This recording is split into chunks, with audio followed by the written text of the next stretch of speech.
তো চলো ভিডিওটা একদমই শুরু থেকে স্টার্ট করি। এখন আমি রেডি হচ্ছে শান্তিপুর কলেজে যাওয়ার জন্য।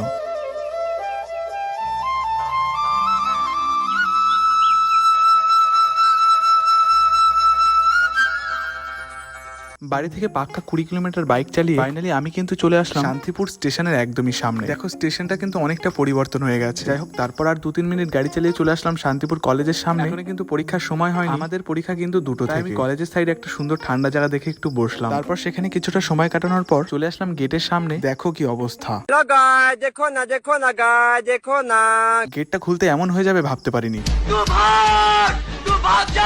অনেক কষ্টের পর কিন্তু নিজের রুমের সামনে চলে এসেছি। শান্তিপুর কলেজের নিয়মটা একটু আলাদা। আসলে রোল নাম্বার অনুযায়ী একটা রুমের ভেতরে যার যেই বেঞ্চে খুশি সে কিন্তু চাইলেই বসতে পারে। দেখো কলেজে এসে আমার সাথে এটা কি হয়েছে, বাইকটা কলেজ পর্যন্ত আসার পরে কিন্তু তেলটা শেষ হয়ে গেছে।